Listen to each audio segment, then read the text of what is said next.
আসসালামু আলাইকুম রহমতুল্লাহি ওয়া বারাকাতুহু রহমতুহু। বিসমিল্লাহির রহমানির রহিম। আপনারা দয়া করে একটু বলবেন যে আমার কথাগুলো শোনা যাচ্ছে কিনা।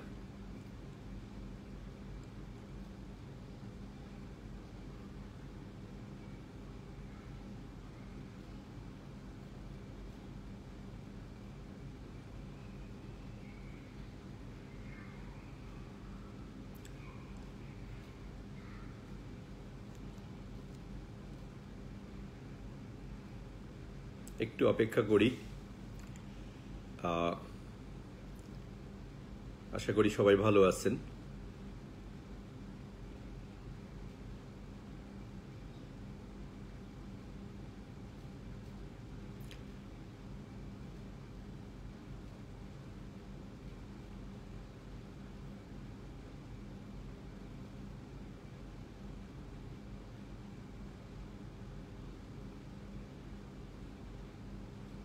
স্পষ্ট দেখা যাচ্ছে এবং শোনা যাচ্ছে কিনা।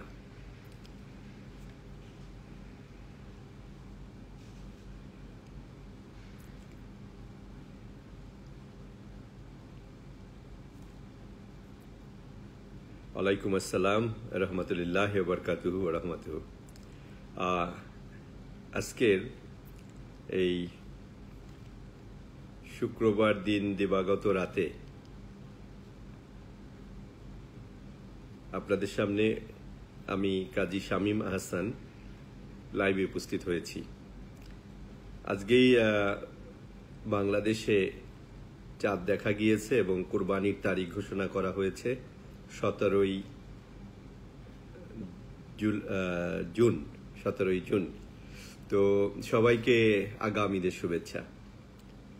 তো অনেকেই আমাকে ব্রাজিল সফরকালীন সময়ে অনুরোধ করেছিলেন যে আমি যেন ব্রাজিল সম্পর্কে একটা লাইভ করি। আবার অনেকেই প্রশ্ন করেন কেন লাইভ করি না। তো আসলে আজকে দুটো কারণে লাইভ করা। একটা হলো ব্রাজিলের কি দেখলাম, কি জানলাম, কি বুঝলাম, এটা নিয়ে আপনাদের সাথে গল্প করা, আপনাদেরকে বলা। আর আরেকটা হলো যেটা যে আসলে আমি একসময় লাইভ করতাম, আপনারাও দেখতেন এবং অনেক ভিউ হইতো, অনেক মানুষ দেখতো। এমনকি হয়েছে যে অনেক রাতে আমি লাইভ করেছি, দেখা গেছে যে 25,000 30,000 পর্যন্ত ভিউ হইতো তখন, তাৎক্ষণিক। তো এক পর্যায়ে তা একটা গ্রুপ দেখলো যে একে বন্ধ করা উচিত। তো তখন লাইভ করলেই আমাকে আমার ওই তাদের সিস্টেম থেকে তারা আমার আইডিটাকেই ভ্যানিশ করে দিত। তো এইভাবে 6 বার আইডি ভ্যানিশ হওয়ার পরে আমি ডিসিশন নিলাম যে না, এটা দরকার নাই। যেহেতু তাদের হাতে ক্ষমতা, তো যখন এই ক্ষমতাটা একটু কমে আসবে তখন এটা করব। তো আলহামদুলিল্লাহ আপনারা গত মাসে দেখতে পাইছেন যে যারা এই কাজগুলো করতো তাদের একটা অংশের ফেসবুক তাদেরকে আইডেন্টিফাই করতে পারছে এবং তাদেরকে ফেসবুক থেকে পুরোপুরি তাদেরটাই ডিলিট হয়ে গেছে। আমি কোনো দল বা মতের কথা বলতে চাই না।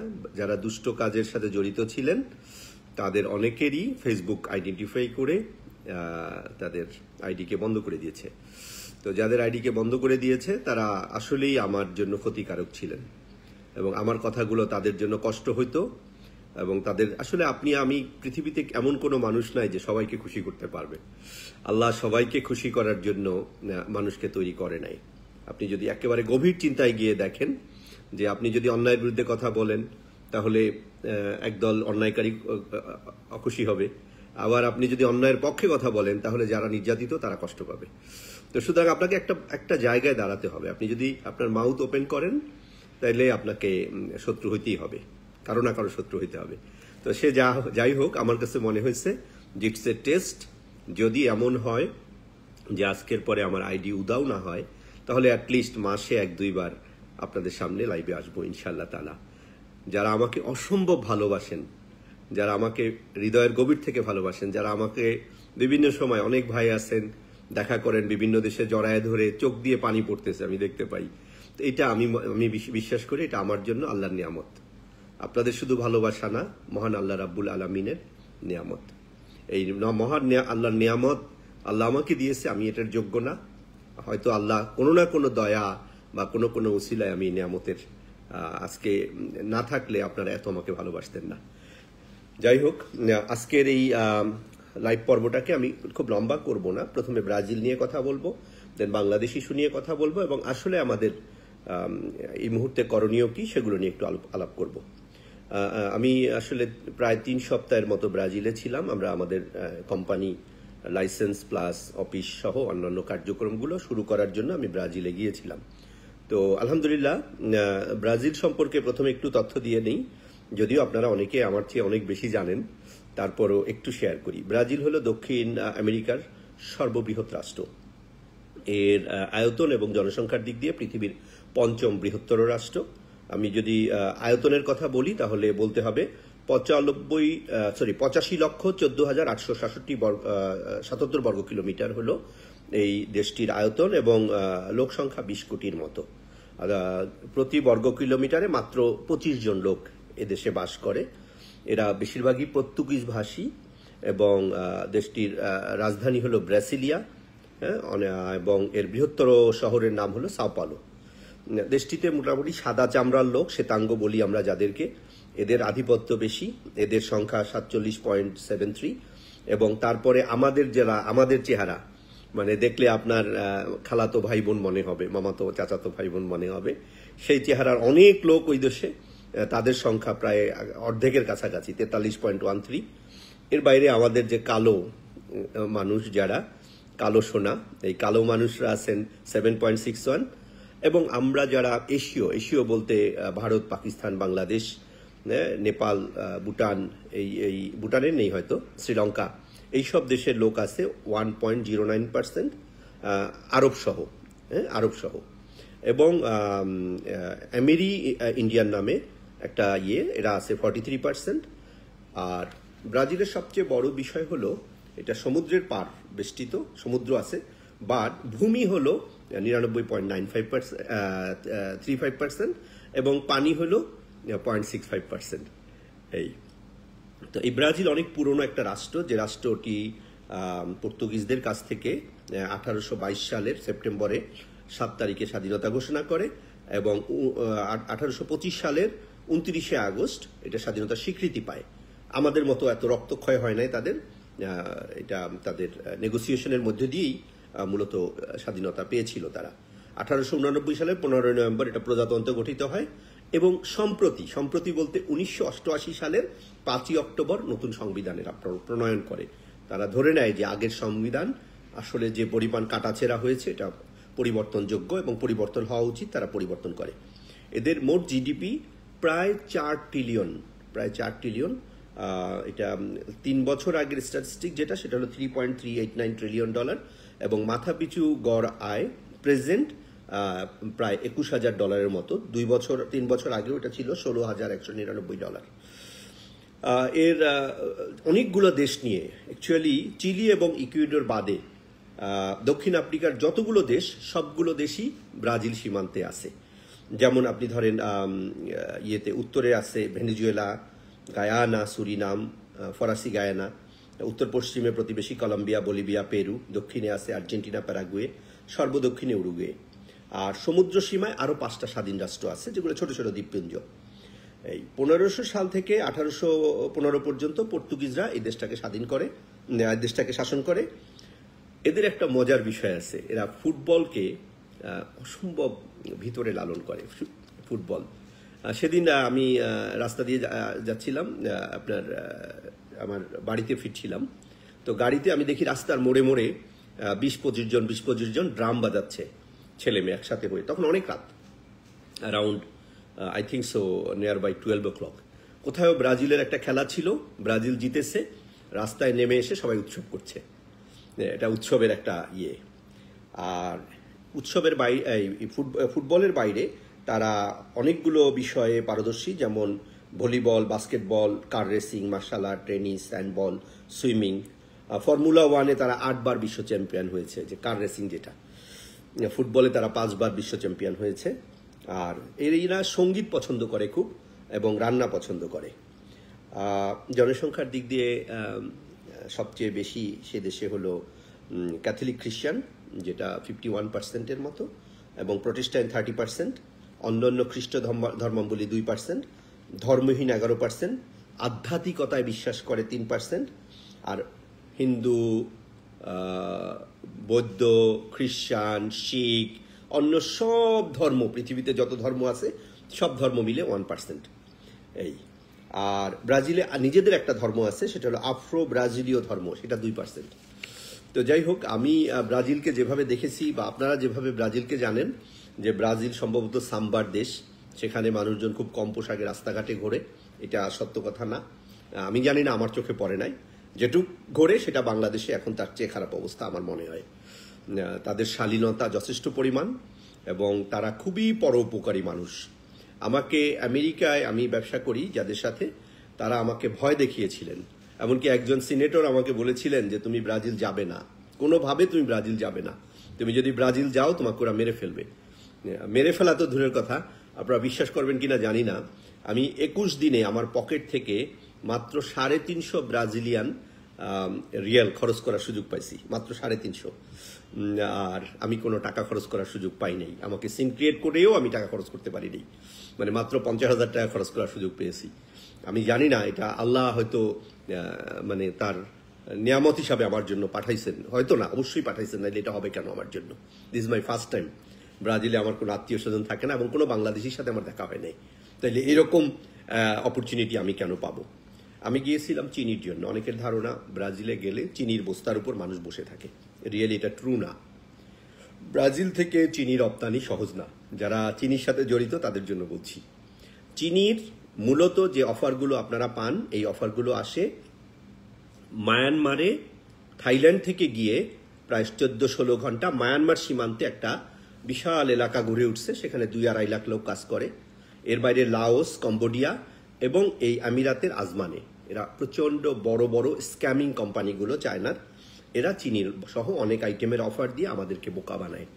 আমরা যারা লোভ করি, আমরা যারা মনে করি যে অল্প বয়সে অনেক টাকার মালিক হয়ে যাব, অনেকভাবে প্রলোভন দিয়ে দিয়ে দিয়ে দিয়ে এরা এটা করে। এটা ব্রাজিলের ভিতর থেকে হয় না। হ্যাঁ, ব্রাজিলে এটা আপনার আলোচনা করতে গেলেও, একটা সুগারের মিটিং করতে গেলেও এটার জন্য যথেষ্ট পরিমাণ কাঠখড় পাওয়ানো এবং লিঙ্ক করে আপনাকে যেতে হবে। আর ফ্যাক্টরিতে গিয়ে যদি কেউ ভিডিও করে, এটা অটোমেটেড, তারা পুলিশ কল করে তাকে হ্যান্ডওভার করে দিবে, সে যত বড় বায়ার হোক। এটা একটা তাদের রুল। তো সেক্ষেত্রে অনেকে মনে করে যে ব্রাজিলে গেলে ফ্যাক্টরি থেকে চিনি এমনি এমনি নিয়ে আসা যাবে, এটা ট্রু না, এটা রিয়েলি ইম্পসিবল। তবে ব্রাজিলে যে চিনির অবস্থা, সেটা আমি যখন বাংলাদেশ প্রসঙ্গে কথা বলবো, দাম এবং অন্যান্য বিষয় নিয়ে আপনাদের সামনে উপস্থাপন করব।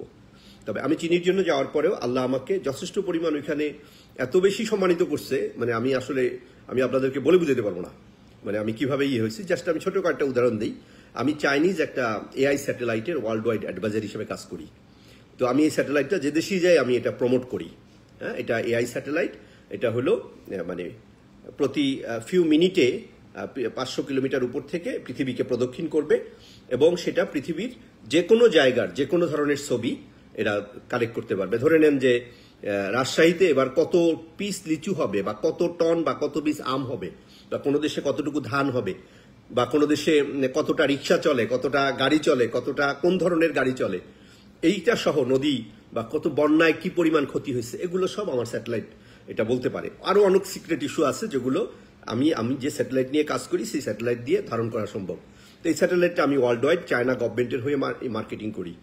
তো এই স্যাটেলাইটটা নিয়ে যখন কথা বলছি, দে আর ফিল ভেরি ইমপ্রেস। আলহামদুলিল্লাহ, we are going to get the order for the satellite. এটা আমার কাছে খুব অবাক লাগছে। আরেকটা হলো, আমার একটা টিম কাজ করে, আপনারা জানেন যে আমি মিলিটারির সাথে কাজ করি বিভিন্ন দেশে। আমি কিছু ডিভাইস যেটা আমরা ইনোভেটিভ, আমরা কারো কাছ থেকে কিনে নিয়ে করি না, এটা আমার একটা টিম আছে ওয়ার্ল্ডে, যে টিমটা এটা করে। তো এরকম একটা ডিভাইস হলো, কোনো ক্রাইম থাকবে না, এআই ক্রাইম কন্ট্রোল করবে। এটা এআই মিলিটারি বলতে পারেন। ধরেন আপনার কথার কথা, ঢাকায় একটা রাস্তার কথা বলি, যে পান্থপথ, এখানে ছিনতাই হয়। তো এখানে যদি এই ডিভাইসটা বসানো হয়, তাহলে ওই ছিনতাইকারী যখন হেঁটে আসবে বা মুভমেন্টে থাকবে, ছিনতাইকারীর যে ছিনতাই করতে যাচ্ছে তার মোটিভ আছে, মোটিভ এআই নিয়ারেস্ট থানায় এবং যেটা বলে ডিবি, যদি বলেন ডিবি, অথবা তাদেরকে ওয়ার্ন করে দিবে, তার ছবি, তার বায়োগ্রাফি এবং তার ডিটেল সহ এআই ডিটেক্ট করে দিবে যে এটা কাজী শামীমা হাসান এই মোটরসাইকেলে করে যাচ্ছে, এটা বা এই হাইটা যাচ্ছে, তার উদ্দেশ্য খারাপ। হ্যাঁ, এটা সাথে সাথে বলে দিবে ক্যাচ কাজী শামীমা হাসান। এভাবে বলে দিবে। এখন পুলিশ যদি না ধরে সেটা তাদের ব্যাপার। আমি আমার কোম্পানি এই মিলিটারি ইকুইপমেন্টটা বা সিকিউরিটি ইকুইপমেন্টটা করি। তো এটা ব্রাজিলিয়ান গভর্নমেন্ট খুব পজিটিভলি নিচ্ছে। তাদের খুব দুর্নাম আছে, বাট এই দুর্নামটা আমার কাছে যেটা মনে হয়েছে যেটা আসলে সত্যিকারের দুর্নাম, তাদের যতখানি তার চেয়ে এটাকে ফাম্বেল করা হয়েছে, ফুলানো হয়েছে, বায়বীয় করা হয়েছে, এবং এটা আমেরিকা থেকে বেশি করা হয়েছে।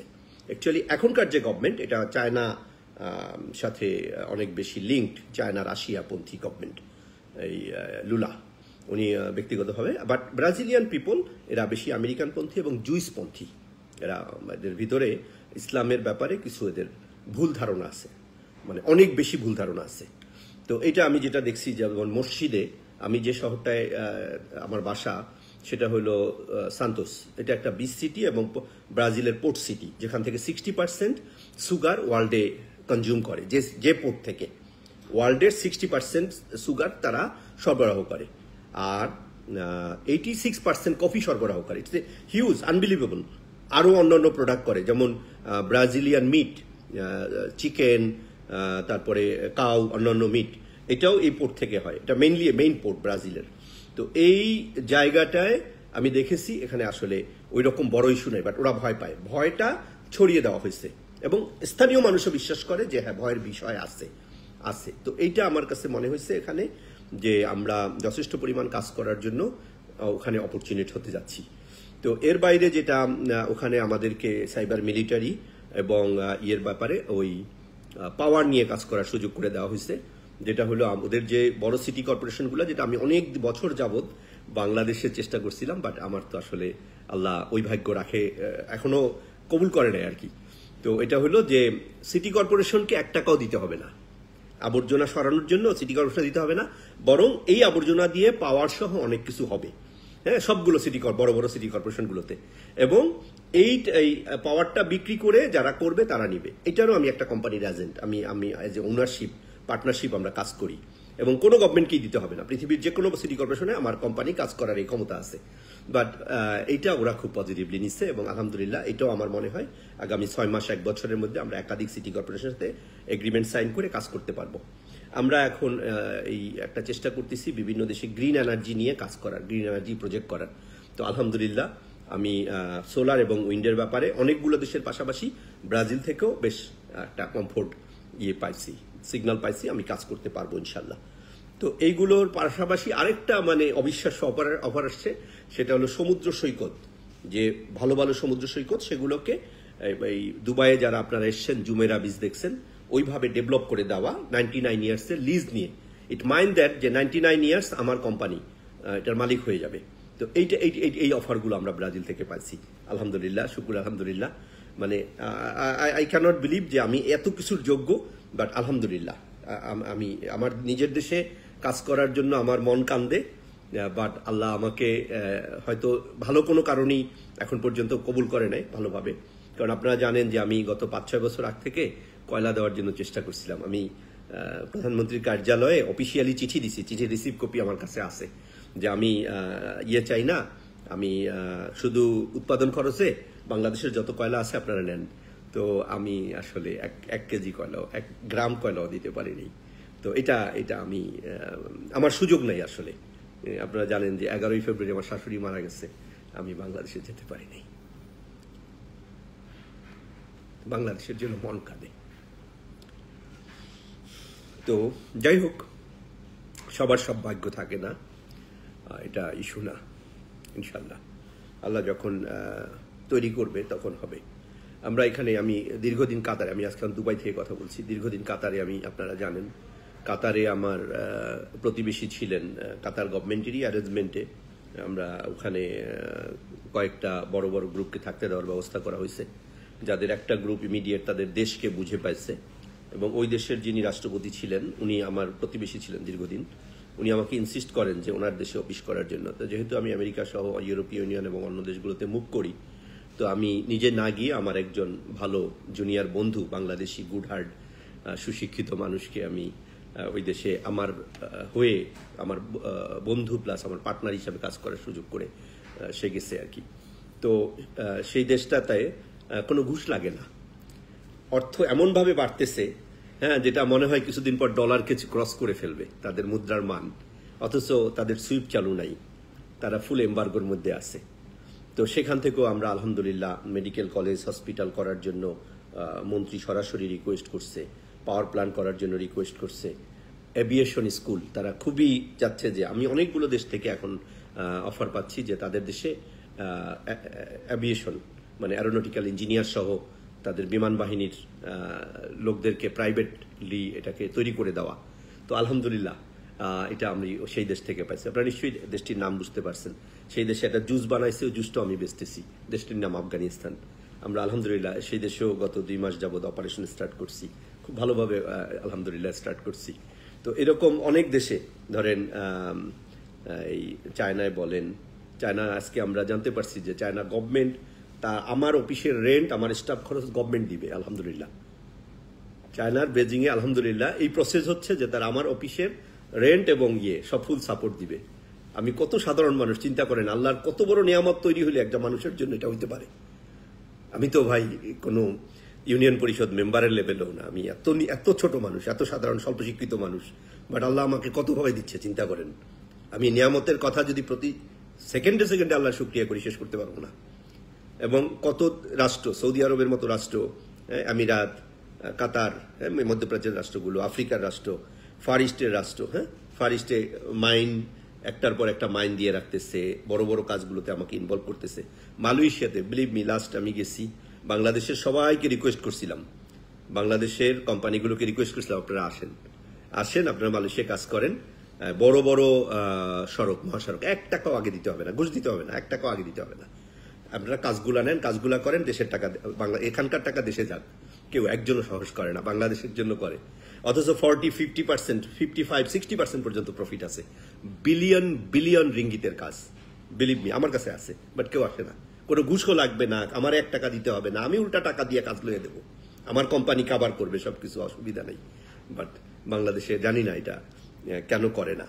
বাট আলহামদুলিল্লাহ আপনাদের দোয়ায় আমাদের কাজ করার অপরচুনিটিগুলো যথেষ্ট পরিমাণ তৈরি হয়েছে এবং আলহামদুলিল্লাহ আমরা করতে পারছি।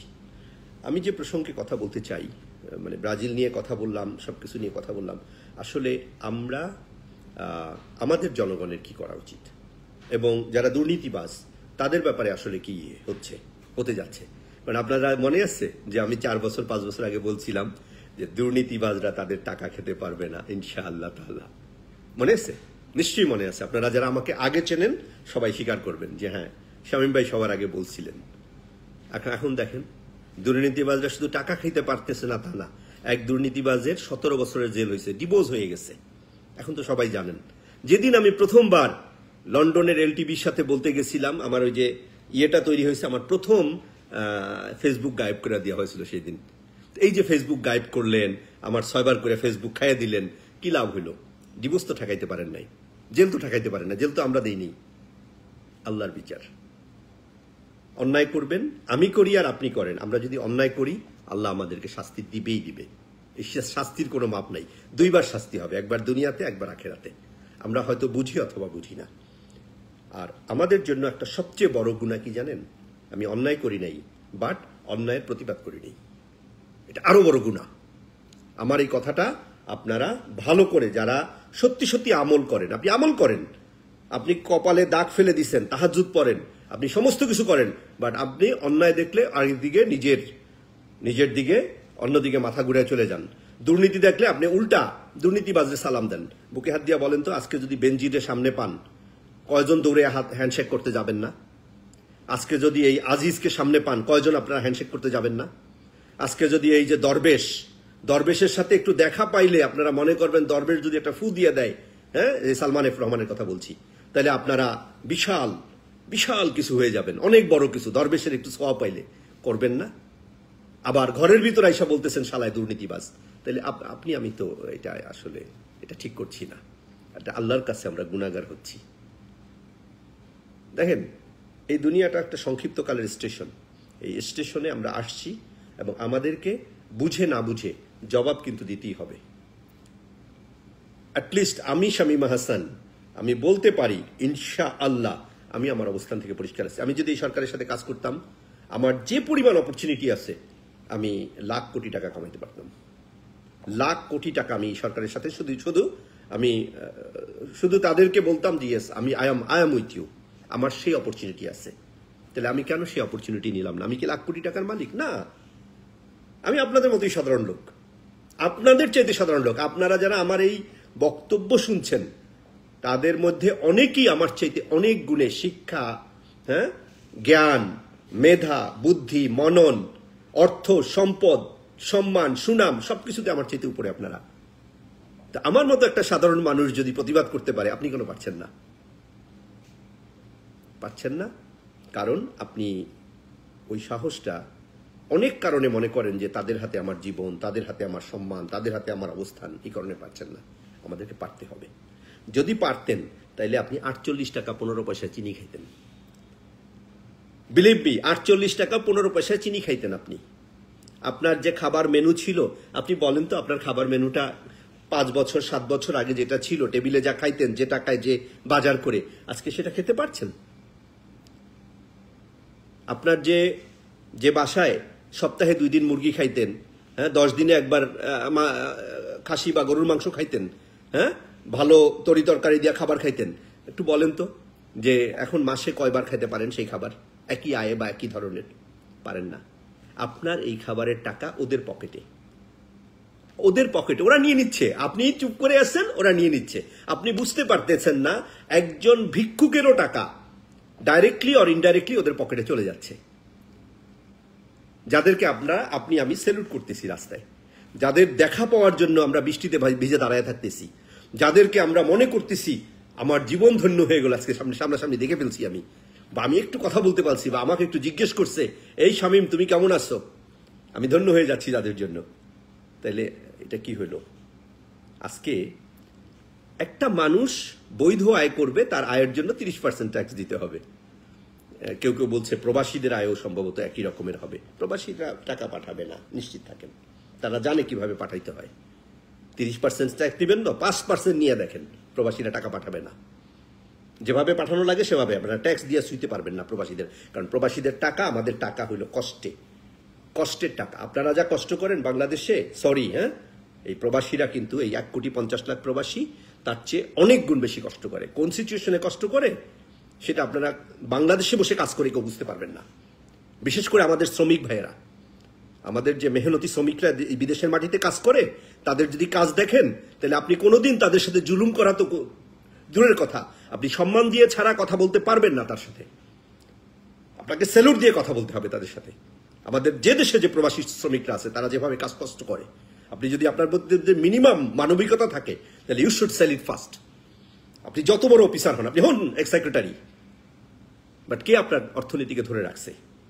আপনি তাদের সাথে প্লে করবেন, তাদেরকে বেইজ্জত করবেন, তাদের গা থেকে গন্ধ আসে বলবেন? দেখেন, আমাদের নীরবতা, আমাদের এই সহনীয়তা আমাদের দেশের জন্য ক্ষতি করছে। গরুর মাংসের অফার নিয়ে আসছিলেন ব্রাজিলিয়ান এক মন্ত্রী। বিশ্বাস করেন, আমি চিন্তা করে দেখলাম যে মন্ত্রী অফার নিয়ে আসছে ব্রাজিল থেকে, আমিও তো ব্রাজিলে অফিস করতেছি, চেক করে দেখি না কোথা থেকে কোথায় গরুর মাংস খাওয়ানো যায়। 205 টাকা পার কেজি গরুর মাংসতে বাংলাদেশে ট্যাক্স। গরুর মাংস তো একটু আপনারা ফ্রি দিবে না, আপনি কিভাবে খাবেন বলেন? রমজানে খেজুর খাবেন। আমি যখন বাংলাদেশ লিভ করছি তখন 30-40 টাকা খেজুরের কেজি ছিল, 50 টাকা ছিল না, আমার মনে হয় না। আমি 2005-06 সালের কথা বলতেছি। আজকে 218 টাকা খেজুরের ট্যাক্স। কি খাবেন? কোথায় খেজুর খাবেন? ইফতারে খেজুর কয়জন খাইতে পারছেন ঠিক মতো? হ্যাঁ, যাদের অপরিমেয় টাকা আছে তাদের ব্যাপারে মাপ চাই, তাদের নিয়ে কথা বলতে চাই না। বাট যারা মেহনতি মানুষ, যারা কষ্ট করে আর্ন করেন, যাদের আয় লিমিটেড, তাদের অবস্থাটা তো অন্য কেউ উপলব্ধি করতে পারছে না। এই উপলব্ধির জায়গাগুলো বন্ধ হয়ে গেছে আমাদের ব্যর্থতার কারণে। এই কাজী শামীম আহসান ব্যর্থ, আমরা ব্যর্থ। আমরা সমন্বয় করতে পারছি না। আমরা ঘৃণা করতে জানি, আমরা সমালোচনা করছি, বাট আমরা সমন্বয় করতে পারছি না। আমাদেরকে সমন্বয় করতে হবে। দেখেন, ইদানিংকালে যারা ইউটিউবে বিভিন্ন ভিডিও দেখেন, দেখবেন ইঁদুর বিড়ালকে ধাওয়াচ্ছে, ছাগল, ছোট্ট ছাগলের বাচ্চা, ভেড়ার বাচ্চা, ভেড়া শিয়ালকে ধাওয়াচ্ছে। আর আপনারা বাঘ, আর এই যে চোরেরা বিড়াল, এই বিড়ালরা আপনাদের ধাওয়ায় বেড়াচ্ছে কেন? আজকে চ্যালেঞ্জ করে বলতে পারি, বাংলাদেশে যেসব রাজনৈতিক দলের এই ক্ষমতার বাইরে আছে, তাদের যে সংগঠন আছে, বিশেষ করে কোনো একটি ইসলামিক দলের যে সংগঠন আছে বাংলাদেশে, আমি সেটার সাথে যুক্ত না, অনেকে আমাকে দাড়ি দেখে মনে করে যে আমি ওই সংগঠনের কেউ, বাট আমি শ্রদ্ধার সাথে বলতে চাই, দে আর দ্য ভেরি অর্গানাইজ সংগঠন। আরেকটা সংগঠন যেটা শহীদ জিয়া সংগঠন, হ্যাঁ, তা আজকে পর্যন্ত মানুষ এই সংগঠনকে পছন্দ করে শহীদ জিয়ার কারণে, এবং সেই সংগঠনের যে লোক আছে বাংলাদেশে সেটা সবচেয়ে বেশি যার সমর্থন আছে। এর বাইরে যারা কোনো সংগঠন করেন না, একটা হিউজ নাম্বার অফ পিপল আছে। আমরা কেন একত্রিত হই না? সরকার পতনের আন্দোলনের দরকার নাই, আমরা একত্রিত হইতে পারি। আমরা 1000 করে ফলের গাছ লাগাবো, ফলের চারা লাগাবো, চারা যেটা পতিত জায়গায়। আর শহরে যারা আছেন তারা এটা আপনারা বুঝতে পারবেন না পতিত জায়গা কি আর কিভাবে লাগাবেন, যারা জীবনে গ্রামে যান নাই। বাট আমরা যারা গ্রামকে দেখেছি, গ্রামে আপনি 100 ছেলে 200 ছেলে একসাথে কেন হতে পারছেন না? হোক সে যে রাজনৈতিক দল করুক, রাজনৈতিক দল না করুক, আপনি কেন করতে পারছেন না? কেন আমরা করতে পারছি না? আমরা কেন করব না?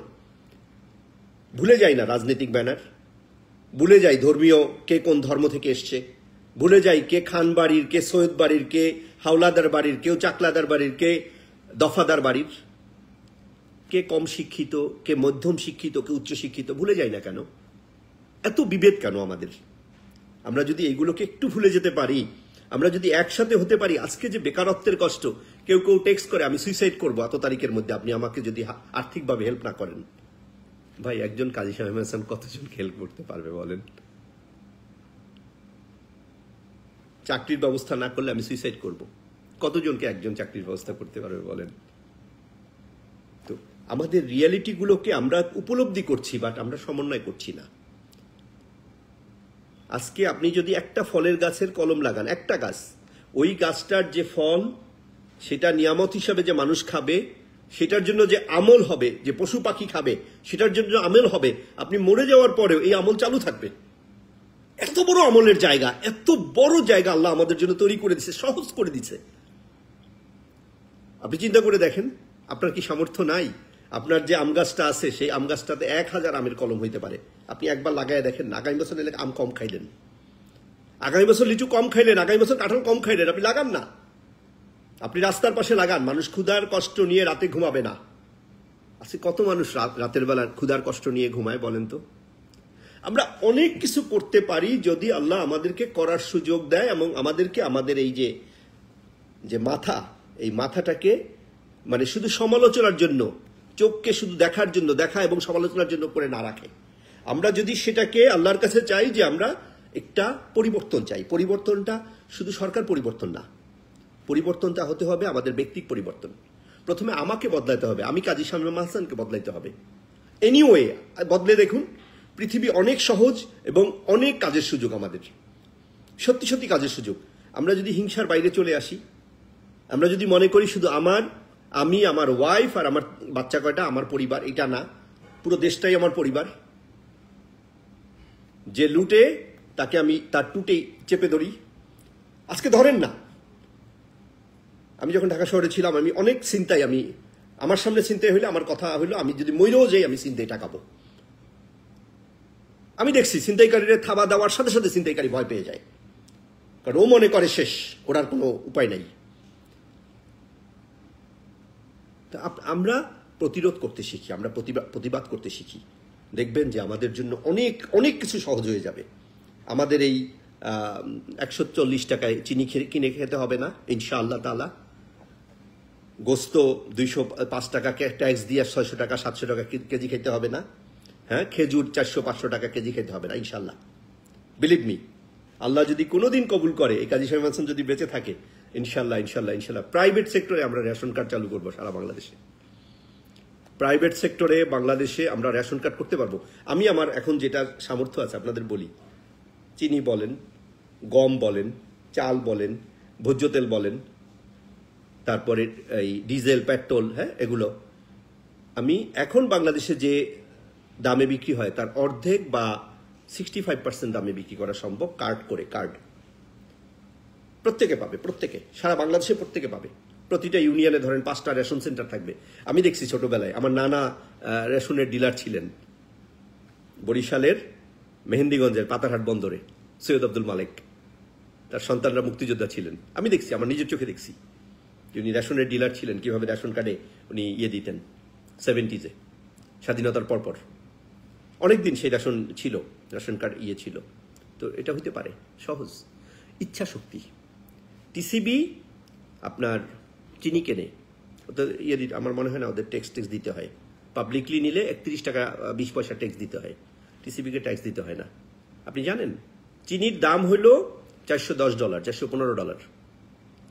আপনি যদি ইয়ারলি কন্ট্যাক্ট করেন 370, 380, 390, $400 পার টন চিনির দাম। সত্যি সত্যি যদি আপনি বড় কন্ট্যাক্ট করতে পারেন, রাষ্ট্র তো সেটা পারে করতে।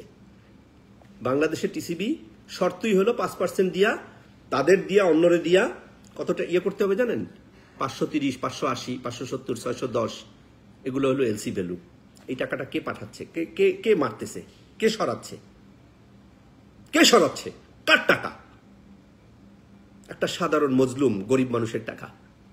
সে কোন ধর্মের আমি জানি না, সে কোন জেলার কোন থানার, হ্যাঁ, তার পেশা কি এটা আমি জানি না, বাট তার পকেটের টাকাটা কিন্তু ওখান থেকে চুরি হচ্ছে। রেশিও অনুযায়ী প্রত্যেকে আপনারা শেয়ার দিচ্ছেন তার। কেন শেয়ার দিচ্ছি আমরা? শুধু নীরবতার কারণে? এটা কি আমাদের ইবাদত? নীরবতা এর অপরাধ না। অন্যায়ের বিরুদ্ধে নীরবতা বড় গুনাহ। আমি ইসলামিক কোনো আলেম না, আপনারা সহি আলেম যারা আছে, আলেমদের দয়া করে জিজ্ঞেস করবেন যেটা আমল না, এটা গুনাহ। আমরা গুনাহ করতেছি। আমি বিশ্বাস করি বাংলাদেশের আর্থসামাজিক পরিস্থিতির পরিবর্তন হবে। আমি আপনাদেরকে বলেছিলাম যে দুর্নীতির বিরুদ্ধে কাজ করব। গত 3-3.5 বছর কথা বলি নেই, কিন্তু যারা দুর্নীতিবাজ তাদের যে বাংলায় বলে, আমাদের বরিশালের ভাষায়, আমি বরিশালের ছেলে, পাইন মেরে দেওয়া শেষ। ইনশাআল্লাহ তাআলা কোনোদিন যদি আমরা বাংলাদেশে ফিরতে পারি, কোনোদিন যদি আল্লাহ কাজ করার তৌফিক দেয়, ওপেন স্টেডিয়ামে নিয়ে এগুলোকে ফাঁসিতে ঝুলাবো ইনশাআল্লাহ। প্রমিস, আল্লাহর কসম। আল্লাহ যদি কোনোদিন কাজ করার তৌফিক দেয়, কাজী শামীমা হাসান এটার জন্য দরকার হলে জীবন দিবে, বাট এদের ফাঁসিতে ঝুলাবো। এবং এদের সম্পদ রাষ্ট্রের কোষাগারে জমা হবেই হবে। কারণ আমাদের যে ওয়ার্ল্ড ওয়াইড যে পরিমাণ কাজ করার, গোয়েন্দা সংস্থার কাজ করার সুযোগ আছে, যে যত বড় জানোয়ার হোক না কেন, ওই জানোয়ারের পলায়ে থাকার সুযোগ নাই ইনশাল্লাহ। তাকে আত্মহত্যা করতে হবে, তার একটাই বিকল্প থাকবে, তাকে সুইসাইড করতে হবে ইনশাল্লাহ। বিলিভ মি, রাজনৈতিক দল বুঝি না, কে কোন দলের, কে কোন মতের, এমন সে কি আমার আত্মীয় কিনা, আপনজন কিনা, সেটাও বুঝি না ইনশাল্লাহ। আল্লাহ যদি কোনোদিন কাজ করার তৌফিক দেয়, আপনারা জানেন আমি যেটা বলি ওটা করার চেষ্টা করি ইনশাল্লাহ। ওপেন 2টা কাজ, একটা হলো এদের 3 প্রজন্মের সকল সম্পত্তি বাজেয়াপ্ত করতে হবে। কারণ এই যে ওয়াইফ বাচ্চারা, তারা তো প্রতিবাদ করে নাই, তারা তো বলে নাই যে তুমি দুর্নীতিবাজ, তুমি ঘুষখোর, তুমি এই টাকা কোথায় পাইছো। আজকে 15 লাখ টাকায় ছাগল কিনে, 1.5 কোটি টাকায় গরু কিনে, আর এটার কোনো তদন্ত হয় না। আশ্চর্য ব্যাপার। আপনার বিশ্বাস রাখেন, হায়াত মউত আল্লাহর হাতে, আমরা জানি না। সম্মানের মালিক আল্লাহ, আমরা জানি না আল্লাহ কাকে সম্মান দিবে, কাকে অসম্মান করবে, বাট কোনোদিন যদি কাজের সুযোগ হয় ইনশাআল্লাহ বিশ্বাস রাখেন। দুর্নীতির ব্যাপারে বলছিলাম, যা হচ্ছে বিশ্বাস রাখেন, একজনও যারা আজকে বাংলাদেশ থেকে অর্থ পাচার করতেছে বিদেশে, একজনও রেহাই পাবে না। তাদের সম্পদ বাজেয়াপ্ত হবে এবং ওই দেশগুলোতে হবে। বাংলাদেশের ভিতরে আমাদের হাতই নাই, হাত কাটা, বাট বাইরে আলহামদুলিল্লাহ আল্লাহ আমাদের হাত অনেক লম্বা রাখছে। ইউ ব্লাডি যারা বাংলাদেশের সম্পদ পাচার করতেছ, ধ্বংস করতেছ, no alternative, keep in your mind. তোমাদের বিরুদ্ধে লড়াই ইনশাআল্লাহ একজন শক্ত কর্মী হিসেবে সর্বোচ্চ ত্যাগের বিনিময়ে এটা আমরা ইনশাআল্লাহ চালু করব এবং জনগণে চালু আছে এবং এটার পুরো বাস্তবায়ন করব। এবং এটা একটাই শাস্তি, সেটা হলো সকল সম্পত্তি 3 প্রজন্মের বাজেয়াপ্ত করা এবং ওই যারা যারা এটার করছে এবং যারা যারা এটার ভোগ করছে সব সহ ঝুলাইয়া দেওয়া। শুনতে খারাপ শোনায়, কখনো কখনো নির্মমতাও বাস্তবতার জন্য অনেক জরুরি। এদের জন্য নির্মমতার প্রয়োজন আছে, কারণ এদের কারণে অনেক পরিবার অনেক কষ্টে আছে। স্বাধীন বাংলাদেশে যদি কখনো ফিরতে পারি ইনশাল্লাহ, বিশ্বাস রাখেন এই কাজী শামীম আহসানের সাথে আপনাদেরকে কাজ করতে হবে এবং আপনারা সবাই মিলে, কে নারী কে পুরুষ, কে কম শিক্ষিত কে উচ্চ শিক্ষিত কে অনেক অনেক শিক্ষিত, এটা ব্যাপার করে না আমার কাছে, এটা ব্যাপার করে না। ব্যাপার যেটা করে সেটা হলো আমাদের সদিচ্ছা। কে দুর্নীতিবাজ কে ভালো মানুষ। ভালো মানুষের ক্রাইটেরিয়া একটাই, সে অন্যায়কে প্রশ্রয় দিবে না, অন্যায় করবে না। ইনশাল্লাহ আপনাদেরকে নিয়ে সেটা করা যাবে। এবারে আমি দুর্নীতিবাজদের জন্য একটু কথা বলি। আল্লাহু আকবার, আল্লাহু আকবার, আল্লাহু আকবার। আপনাদের প্রতি আমার একটা অনুরোধ, দেশটারে এইভাবে আর ক্ষতি করেন না। আপনাদের টাকার দরকার, আপনি 100 কোটি টাকার মালিক, লাখ কোটি টাকার মালিক হতে চান, please come with me, please come with me. At least 30টা দেশে সর্বোচ্চ লেভেলে কাজ করার আমার জন্য সুযোগ আছে। 30টা দেশে কি করতে চান? আমি একটা ছোট্ট রাষ্ট্রের কথা বলি, তুর্কিমিনিস্তান। এটা উত্তর কোরিয়ার মতো একটা দেশ। এই দেশের প্রেসিডেন্ট এবং প্রেসিডেন্টের ছেলে কোনো অজ্ঞাত কারণে আমাকে খুব পছন্দ করে। তুর্কিমিনিস্তানের স্টক এক্সচেঞ্জ আমাকে মেম্বার দিয়ে রাখছে, আমার কোম্পানিকে আমাকে মেম্বার দিয়ে রাখছে। তাদের সমস্ত যে প্রোডাক্ট, কি নাই তাদের, সব ধরনের ডিজেল, পেট্রোল, অকটেন সব আছে, বিশ্বাস করেন। তারপরে এই যে ইউরিয়া আছে, তারপরে তুলা আছে, অনেক আইটেম সেখানে। প্রাইস কি জানেন? বিশ্ব মার্কেটের চেয়ে 3 ভাগের 1 ভাগ, অর্ধেক। আসেন একসাথে কাজ করি। এই আফগানিস্তান গভর্নমেন্টের কথা বললাম, কাজ করি। মিডল ইস্টে কাজ করি, মালয়েশিয়া, ইন্দোনেশিয়ায় কাজ করি। মাইন নিবেন, মাইন নেন, আমাকে দিতে হবে না কিছু, কাজ করি। আমার দেশকে কেন লুটতে হবে? বাংলাদেশের মানুষের রক্ত কেন চুষতে হবে? আমার মতো একটা সাধারণ ঘরের সাধারণ ছেলে যদি আজকে সারা পৃথিবীতে সব জায়গায় গিয়ে জায়গা পায়, সম্মান পায়, আপনি কেন পাবেন না? আপনি তো আমার চেয়ে অনেক বড়। আপনারা না সরকার চালান, রাষ্ট্র চালান, এত কিছু চালান, এত পাওয়ার, এত কিছু, তা আপনাদের ভয় কোথায়? আসেন, বাইরে আসেন, খেলা হবে, খেলেন, আসেন। কোন দেশে খেলবেন? অ্যান্টার্কটিকা বাদে প্রত্যেকটা মহাদেশে এই মুহূর্তে যে পরিমাণ কাজের স্কোপ, ইউ ক্যানট বিলিভ।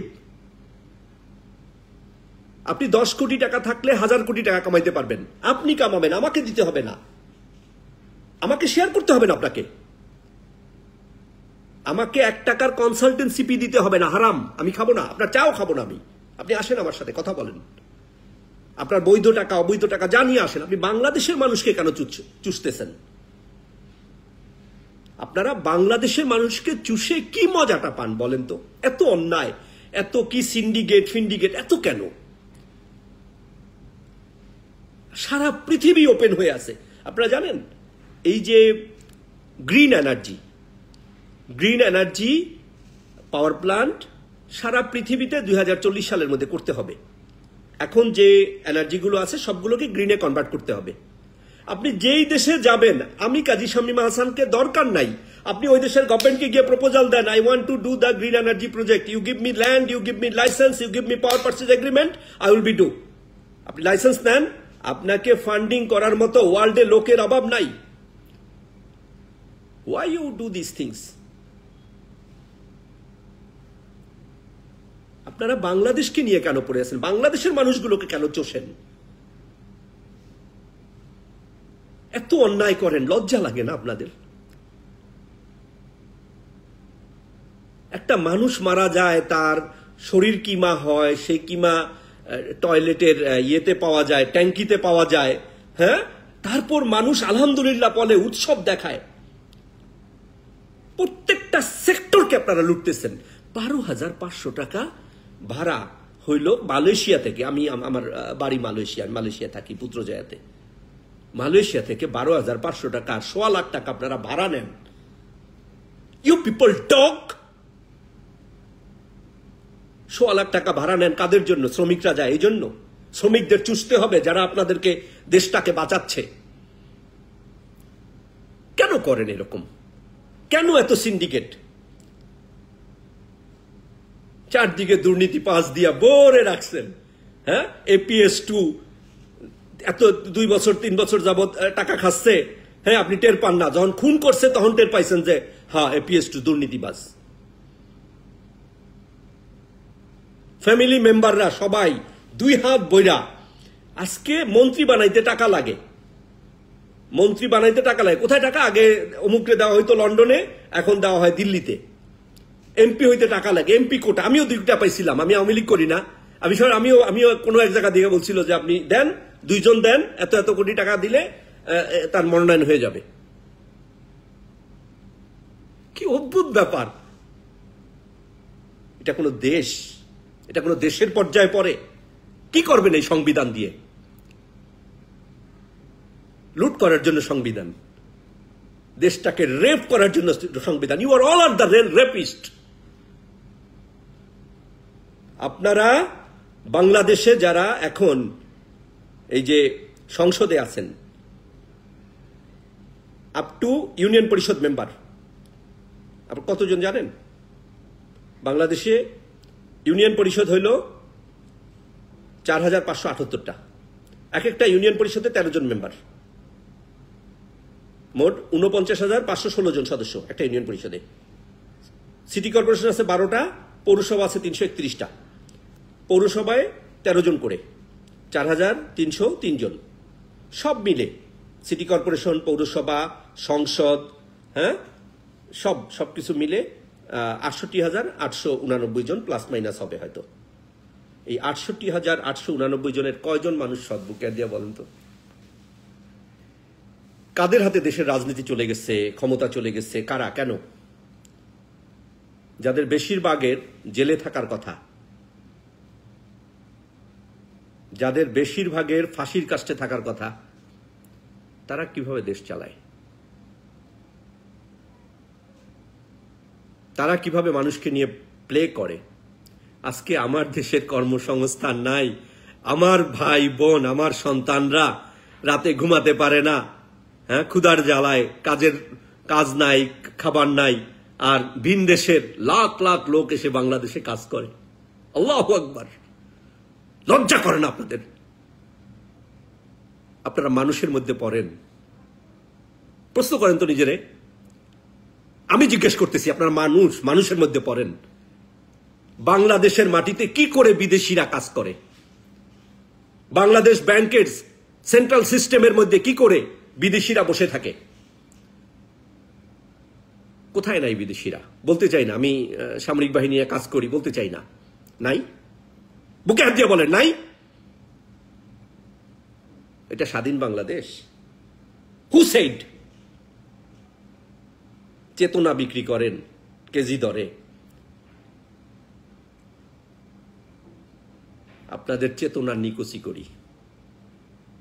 ইনশাল্লাহ এই সংবিধান পরিবর্তন হবে, ইনশাল্লাহ।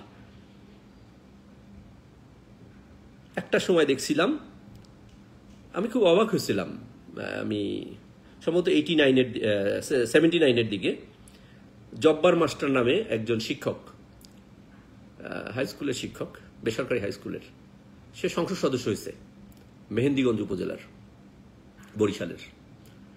তার কাছে 20,000 টাকাও নাই, টাকা লাগে নাই, তখন লাগতো না। তাকে সংসদ বানানো হয়েছে সততার কারণে। আজকে আপনি কয়জন সংসদ সদস্য পাবেন যারা শুধু সততার কারণে সংসদ হয়েছে? কয়জন পাবেন বলেন? বুকে হাত দিয়ে বলেন যে হ্যাঁ এতজন সংসদ সদস্য আমাদের আছে। আমি একেবারে নাই আমি সেটা বলবো না, সেটা গুনাহ হবে আমার, কারণ আমি সবার ভিতর জানি না। বাট কতজন আছে বলেন তো? আজকে গার্মেন্টসটাকে আপনারা তুলে দিচ্ছেন বিদেশিদের হাতে। আমার দেশের গার্মেন্টস সেগুলোতে, বড় বড় পদগুলোতে আমাদের লোকের কাজ করার জায়গা নাই। আমরা এতই দুর্ভাগা। আর আমার মতো কম শিক্ষিত সাধারণ মানুষ, যার ওইভাবে কোনো উজ্জ্বল কিছু নাই, হ্যাঁ, তো এত দেশ আমারে কনসালটেন্সি দেয়, এত টাকা দেয়, এত সম্মান দেয়, হ্যাঁ, আর আমার চাইতে আমার দেশে কোটি মানুষ আছে যারা মেধাবী, সেই মেধাবী মানুষগুলোর কোনো জায়গা নেই। তারা এত অপরাধী, এত গুনাহগার।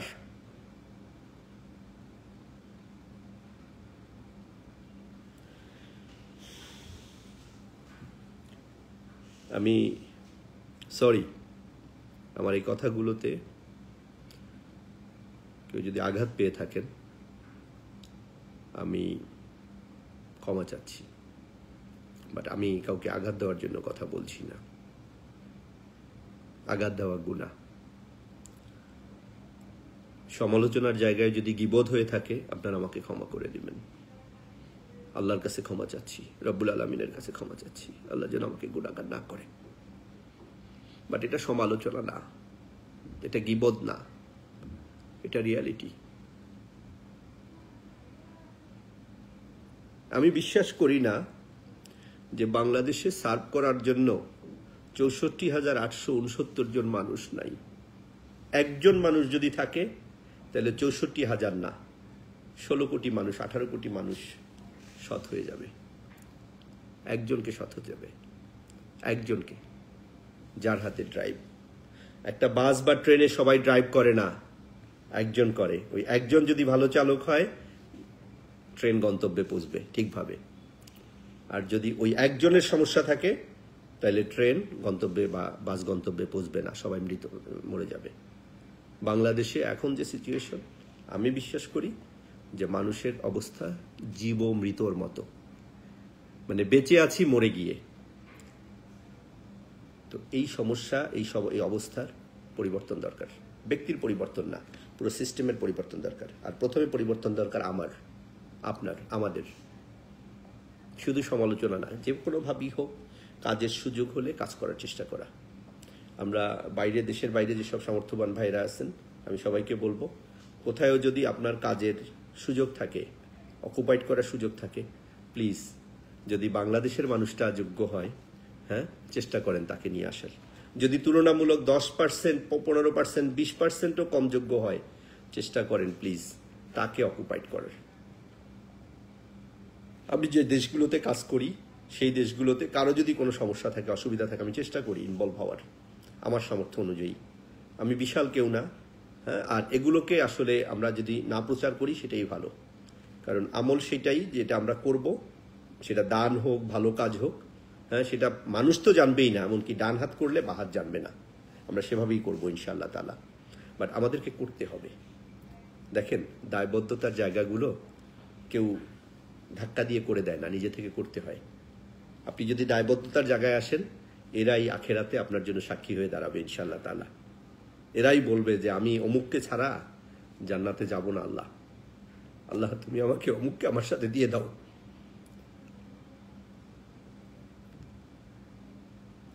ইনশাআল্লাহ বাংলাদেশ বদলাবেই। বিশ্বাস রাখেন না, বিশ্বাস করতে শেখেন এবং সেজদায় গিয়ে আল্লাহকে বলেন, সেজদায় গিয়ে আল্লাহকে বলেন যে আল্লাহ তুমি আমার দেশের জন্য ভালো শাসক দাও, আমার দেশের জন্য সৎ মানুষের শাসন কায়েম করো।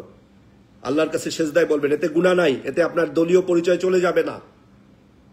এটা আপনি আপনার আল্লাহর কাছে চাইবেন। এটা আমার দাবি আপনার কাছে, যে আল্লাহ সত্যিকারের সৎ মানুষকে আমার দেশের শাসক বানায় দাও, সত্যিকারের সৎ মানুষকে আমাদের জন্য কবুল করো। কোথায় যেন হারামি খারাপ মানুষ না করতে পারে, আমাদের শাসন করতে না পারে, আমাদের মাথার উপর না আসে। আর যদি আসে তাহলে যেন হেদায়েত প্রাপ্ত হয়ে আসে, সত্যিকারের হেদায়েত প্রাপ্ত হয়ে আসে। আল্লাহর কাছে চান, আল্লাহর কাছে যদি সত্যি ধর্মে বিশ্বাস করেন আল্লাহর কাছে চান। আর যারা ধর্মে বিশ্বাস করেন না বা ভিন্ন ধর্মের আপনার ধর্ম মতো চান। যারা ধর্মে বিশ্বাস করেন না তারাও বলেন যে এটা কি অন্যায় কিনা। আপনি চাওয়ার দরকার নেই, আপনি ভিতর থেকে এটার জন্য চেষ্টা করেন। আপনি ধর্মে বিশ্বাস করেন না, ওকে, বাট আপনার অবস্থান থেকে আপনি চেষ্টা করেন। আমরা সবাই চেষ্টা করি।